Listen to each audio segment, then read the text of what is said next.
Merci beaucoup. Et nous allons donc passer à Son Excellence, Monsieur l'ambassadeur André Ombessa, ancien ministre de la Jeunesse et ancien ministre de l'Intérieur de la République du Congo. Donc il va passer au podium pour son message.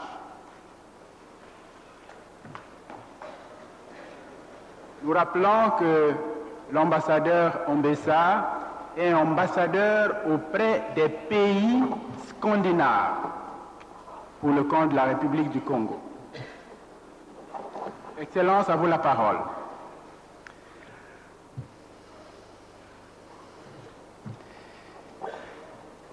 Éminence, Bambuta, Bakolo, Bamama, Batata, gardien de la tradition qui nous réunit ici,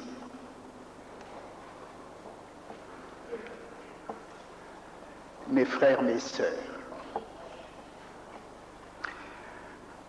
je mesure, et je suis très ému, je mesure ce privilège qui m'a été fait de prendre part à cet événement important. Événement international qui s'essaye à la restitution, et Monsieur le ministre l'a dit, à l'appropriation de son histoire.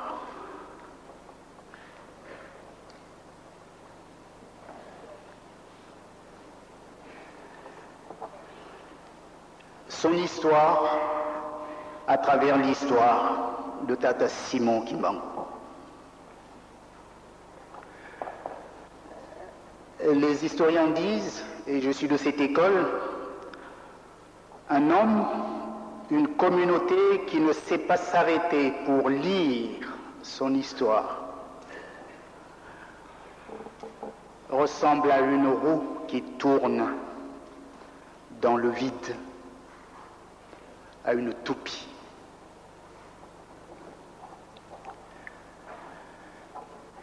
Devrais-je dire que je ne suis pas kimbanguiste?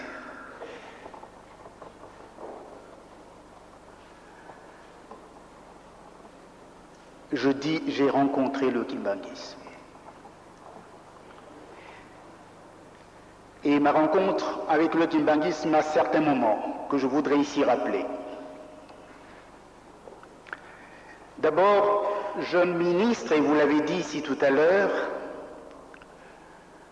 je suis venu de Brazzaville dans les années 60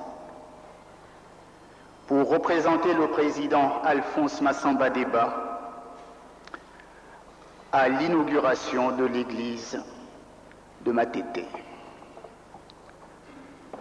J'étais le plus jeune ministre de ce gouvernement, j'avais moins de 30 ans.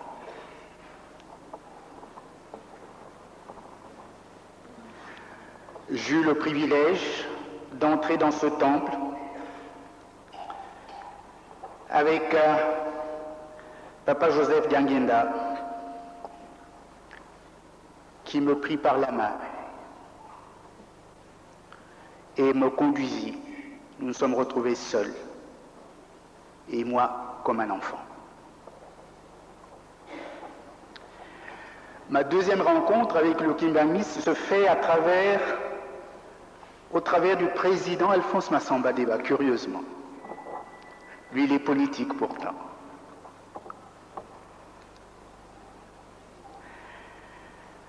Alors qu'il assure, le président Massamba Deba, alors qu'il assure la direction politique du Congo à un moment de la guerre des idéologies, le Congo-Brazzaville opte, vous le savez, pour le socialisme scientifique. Et dans la frénésie de notre jeunesse, et je suis président de la jeunesse à ce moment-là, Dieu seul sait si je suis très actif, dans la frénésie donc de cette jeunesse, nous jeunes, nous nous engageons à Brazzaville à copier le modèle socialiste tel qu'il fonctionne ailleurs.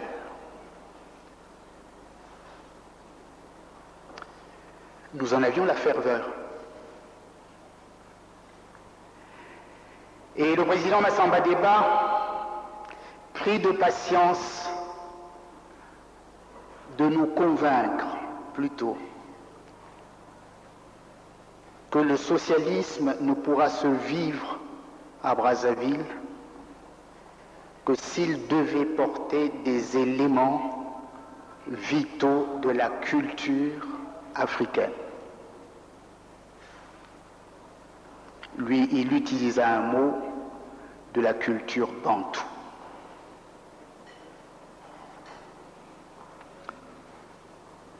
Nous étions jeunes, fous. La copie nous intéressait.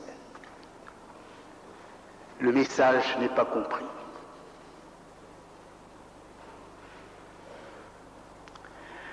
Je le comprendrai, nous ne le comprendrons avec d'autres,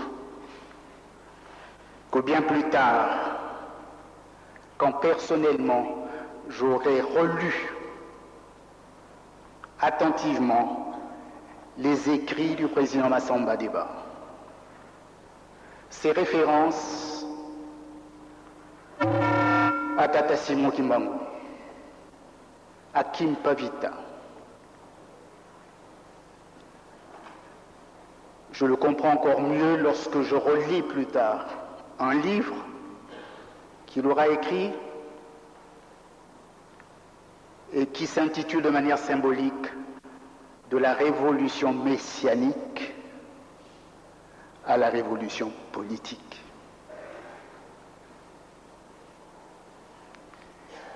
Il était profondément kimbanguiste dans sa révolution politique. Nous, jeunes, nous fonctionnons ailleurs.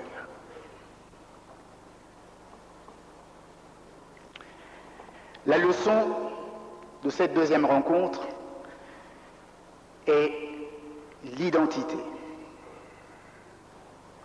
L'identité comme un élément de sécurité. Ceux qui n'ont pas d'identité ont peur. C'est le message que je trouve dans la référence que le président Massamba Déba donne, référence à Tata Simon Kimbangu, que seuls ceux qui reconnaissent ce qu'ils sont peuvent participer au changement. Et on peut travailler avec eux. Le troisième moment de ma rencontre avec Mbaï, c'est avec Papa Dianguinda, à un moment où un homme, l'homme que j'étais, se posait des questions essentielles. J'avais grandi, pas trop adulte, mais suffisamment. Et je commençais à me poser des questions essentielles de mon existence. Je me retrouve seul, loin de mon milieu culturel, et je regarde le Congo juché presque sur une colline.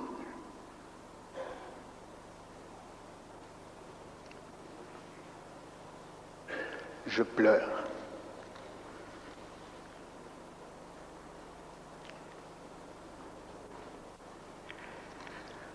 Hasard de l'histoire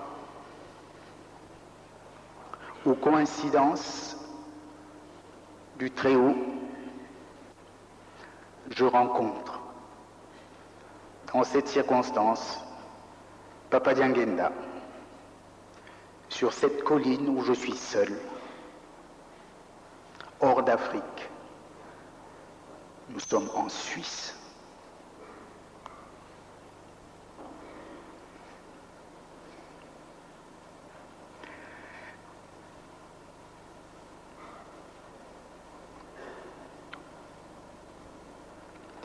J'avais besoin d'avoir une explication. Une explication sur les bouleversements que j'avais vécus, les bouleversements du monde, les bouleversements au niveau de ma société. Je ne comprenais pas. que des populations que j'avais aimées et qui s'aimaient, j'avais pensé, en soient venues à s'entretuer. Je voulais comprendre. Je ne comprenais pas.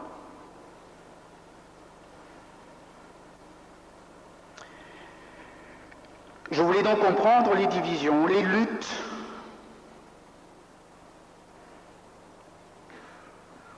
meurtrières entre ces différentes communautés qui occupaient l'espace du Congo. Comment expliquer, je voulais savoir, que Dieu qui nous renvoie à l'unité n'ait pas pu créer simplement des Bas-Congo. Il aurait pu créer des Batékés. L'ensemble de l'humanité pouvait être Téké. Ou alors l'ensemble de l'humanité pouvait être, elle est française.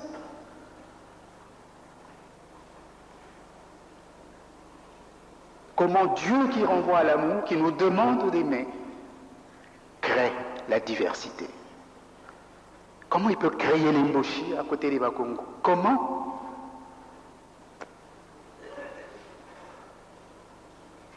Je voulais savoir.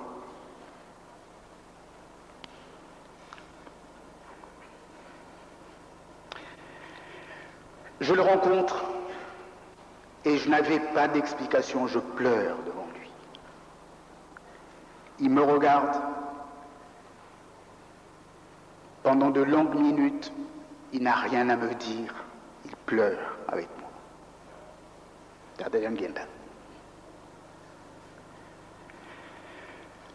Au bout d'un long silence, il me dit simplement,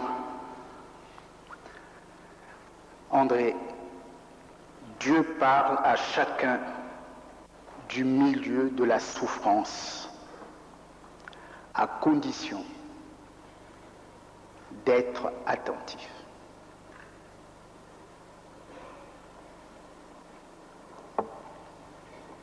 Sèche tes larmes.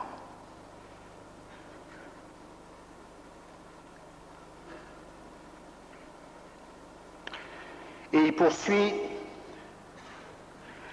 tu devras porter à une autre étape ce que tes amis, aujourd'hui morts, ne peuvent plus faire. Tu le feras. C'est le prix de ta vie, ajoute-t-il. Il me demande de m'agenouiller. Il me bénit. Nous nous sommes séparés. Je ne le reverrai plus.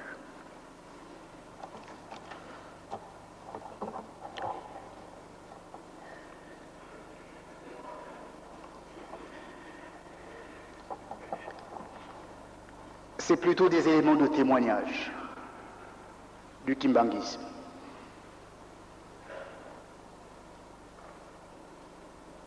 La dernière phase étant que je vis à Brazzaville toute la dimension du kimbanguisme avec des amis, des jeunes,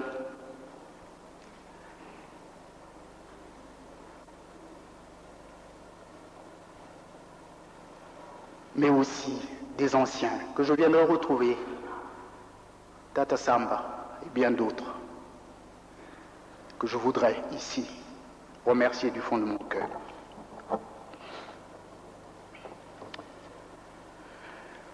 Mes fonctions actuelles m'ont aidé à regarder certains peuples. On l'a indiqué, je suis dans le nord de l'Europe. C'est un privilège extraordinaire. Je regarde les changements au niveau de l'Europe, notamment. Et certaines puissances coloniales se mettent à relire leur histoire, curieusement. C'est qu'il y a eu du travail. Tata Simon est à l'origine, je dis oui. Aujourd'hui, il souffle un vent de relecture de l'histoire par certains peuples.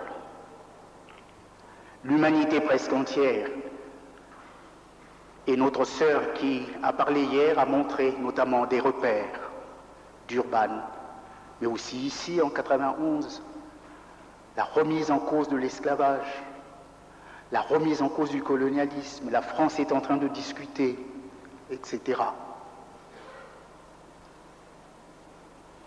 Et j'ai regardé, et j'ai retenu au moins 3 exemples que je voulais partager rapidement avec vous, avec l'indulgence du chronomètre de la présidence.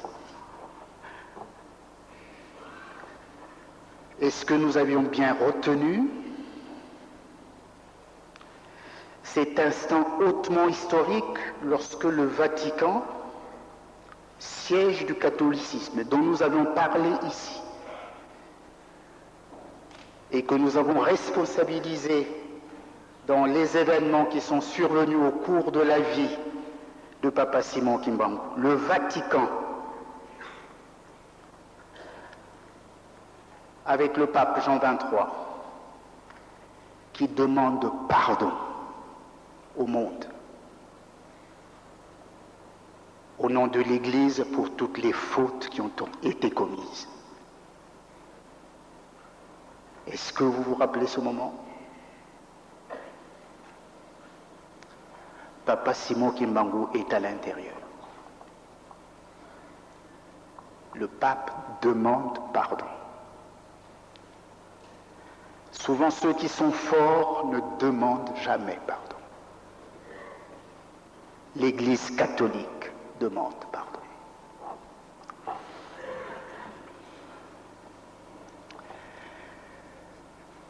J'ai écouté également, nous avions parlé de la Belgique, en termes très sévères.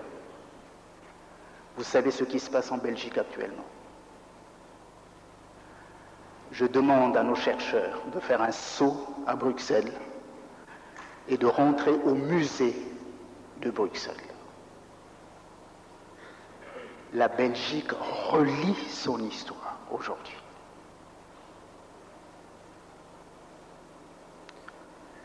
Et admet les fautes que la colonisation belge a commises au Congo, ouvertement à Bruxelles.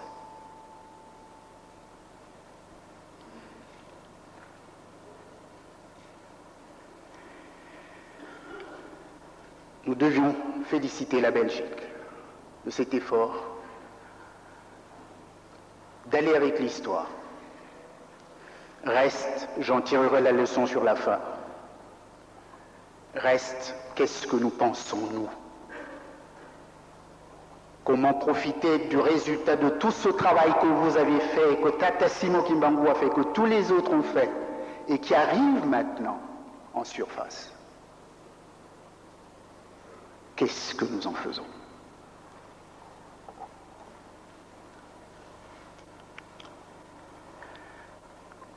Dans les pays où j'assure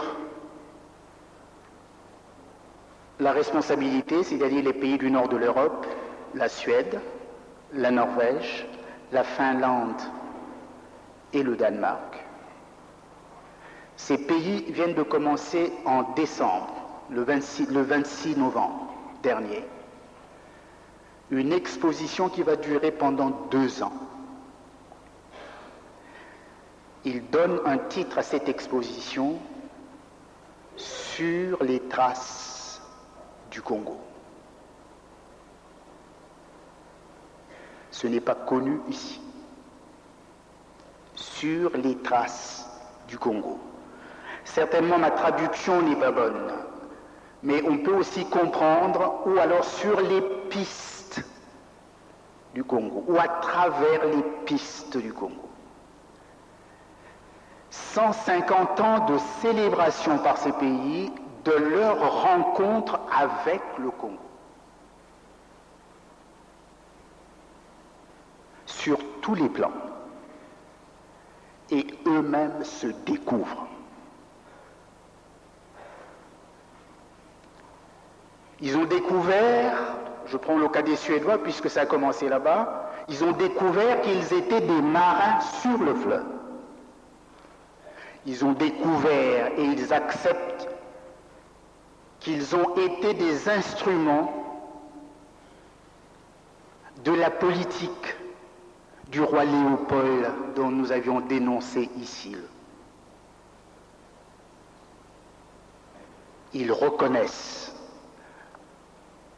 les aspects de la mission dont nous parlions, leur peur face à la mission catholique et à la Belgique et à la France qui sont dominantes ici dans la zone. Ils n'ont pas pu agir comme ils voulaient. Ils peuvent le dire maintenant.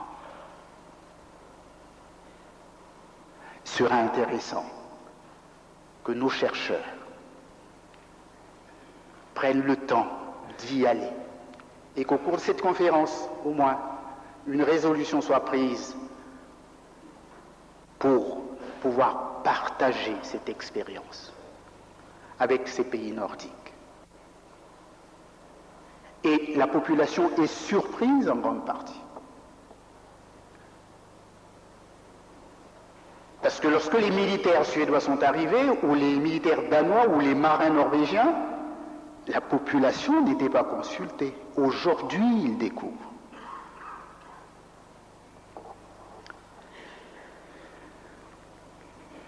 Nous pouvons apprendre. Il y a des voies qui s'ouvrent. De m'être enrichi ici des témoignages donnés en ce lieu et puis convaincu, plus que je ne l'étais avant, de la dimension charismatique, plurielle de Papa Simon Kimbangu. Il y a quand même une image qui me hantait tout le temps que les amis sont passés pour parler.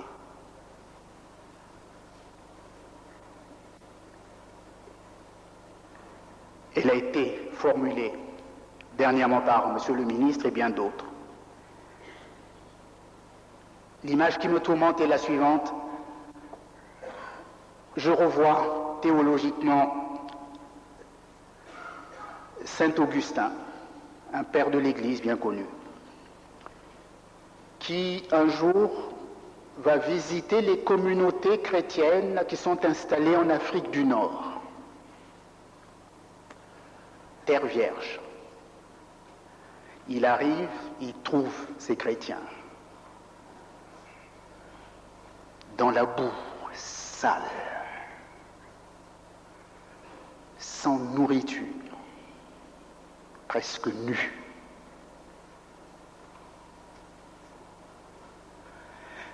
Il regarde, il s'écrie,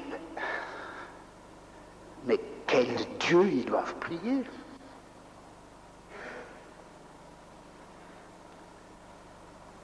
Quel Dieu ils doivent prier? Ça c'est eux. Alors leur Dieu est comment?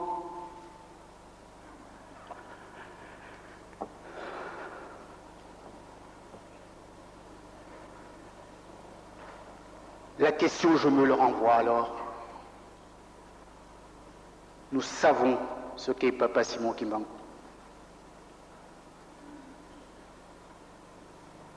Lui, il est parti. Et voici les Kimbanguistes.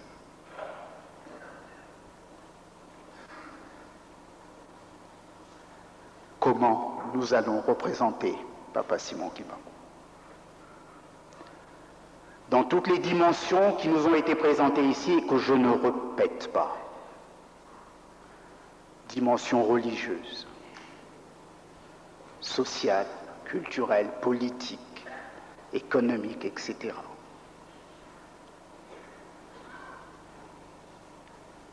Lorsqu'on vient nous regarder, là,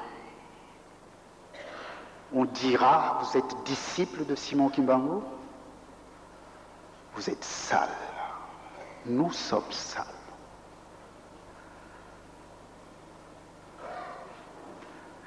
Les chrétiens en Afrique du Nord avaient de l'eau. Ils ont de l'eau à côté, ils sont sales. Leur Dieu, ils sont sales. Les Congolais sont ici avec un grand fleuve, le plus grand fleuve du monde. Ils ont faim.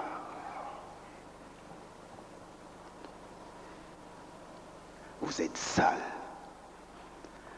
Représentant de Tata Simon Kimbangu, qui se bat, et vous l'aviez dit ici, pour l'identité noire.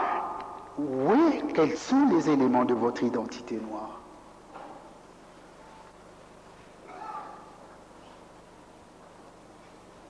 Quel est le contenu de votre identité?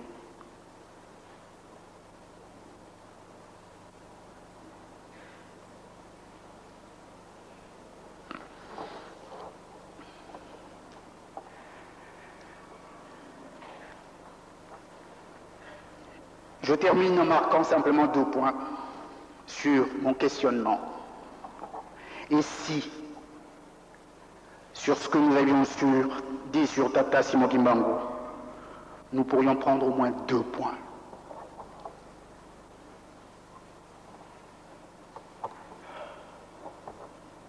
Le premier,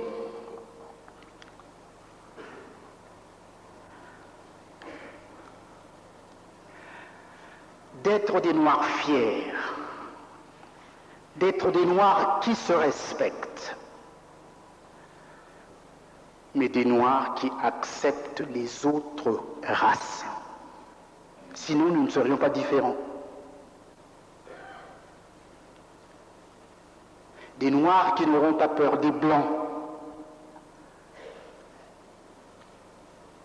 qui n'auront pas de la haine contre eux, contre les jaunes et contre les rouges.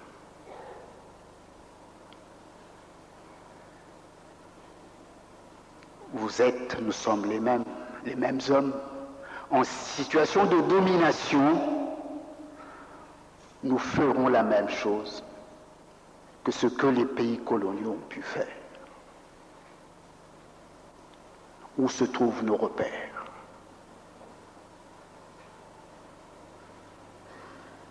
Des exemples sont vivants sur le plan politique. L'Amérique domine aujourd'hui. D'autres puissances sont en train de naître. La Chine, déjà, on le voit. L'Inde, on le voit. Si les Chinois remplacent les Américains, quelle attitude ils vont avoir?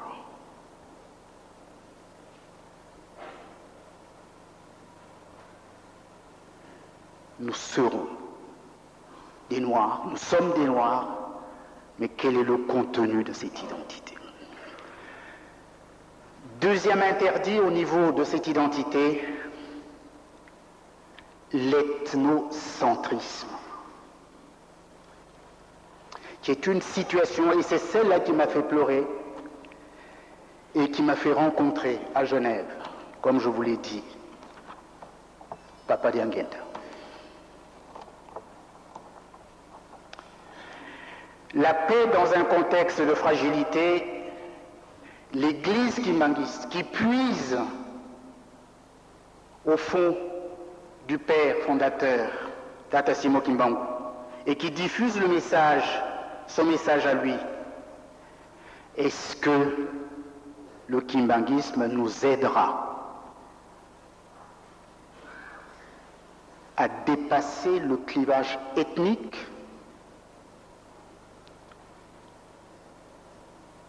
Je dis merci pour ce que j'ai vu déjà sur place, au Congo.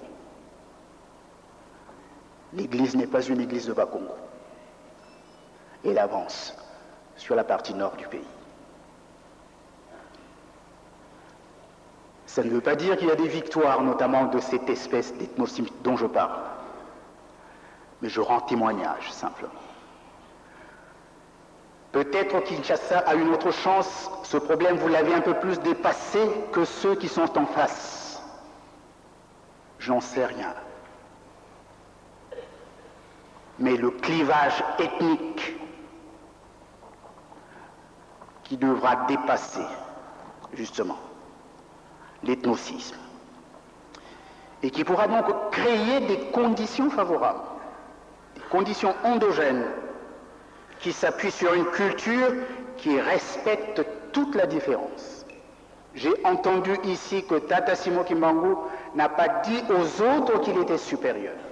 Il a refusé certaines choses lorsqu'on lui a demandé de le faire et que ça ne correspondait pas au canon qu'il avait dans la tête. Il a simplement refusé. Est-ce que vous pouvez refuser certaines choses? Est-ce que nous pouvons, puisque nous prenons pacte ici, au cours de ce forum, que nous lutterons pour l'identité noire,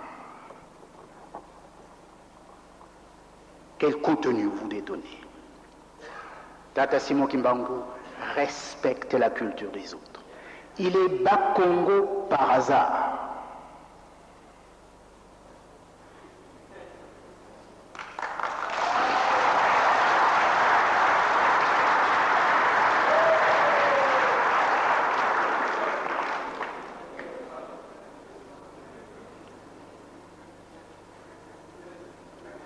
Est-ce qu'il vous est possible, est-ce qu'il nous est possible d'avancer?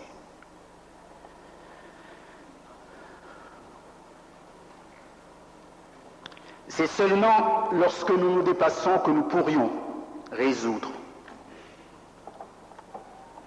les problèmes auxquels nous pourrions nous attacher, que nous pourrions aborder les défis qui se présentent à nous actuellement. Et c'est le dernier élément que j'aborderai.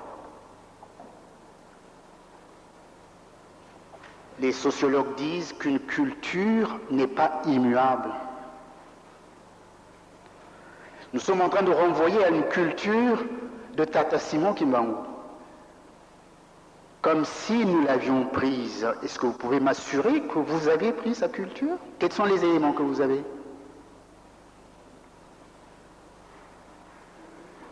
Vous êtes des voleurs, des paresseux finis? C'est ça qu'il était? Aujourd'hui, vos enfants ont tendance plutôt à l'enrichissement illicite. Ce ne sont pas vos enfants? Vous parlez de quelle culture?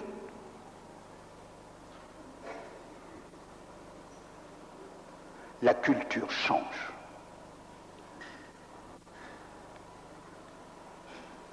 Alors, quels sont les éléments de la nouvelle culture qui est la nôtre et qui nous porteront dans cette identité que nous adoptons aujourd'hui?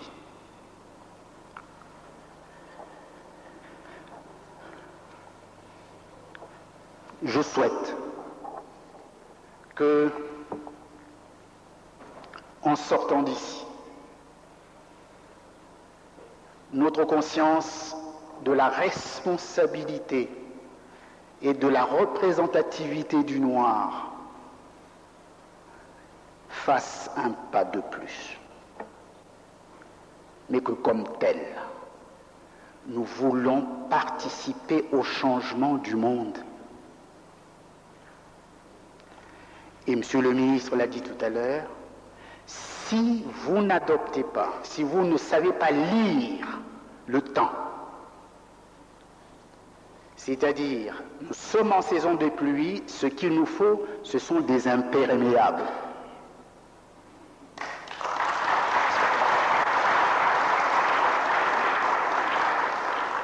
Il faut que nous trouvions ceux d'entre nous, ou d'ailleurs qui les fabriquent.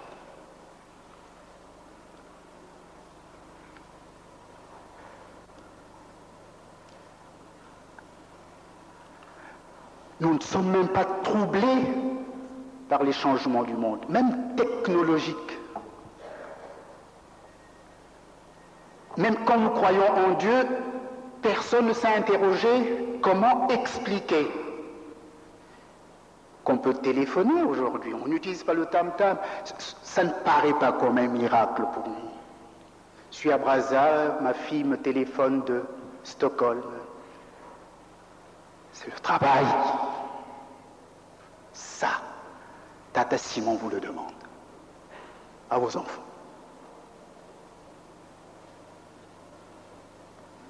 Il faudra que les feuilles qui sont dans les forêts, dans les savanes, ne servent pas simplement aux autres pour aller fabriquer des médicaments dans leur pharmacie qui vous les renvoient ici à acheter. Il faut que vos enfants, vos chercheurs, s'initie et puisse fabriquer ces médicaments. C'est vous qui les avez. Dieu vous les a donnés. À ce moment-là, nous aurons honoré Tata Simon Kimbangu dans sa philosophie. Et je le lis à ce que Massamba Deba disait, le passage de la révolution messianique à la révolution politique. Je vous souhaite bon succès.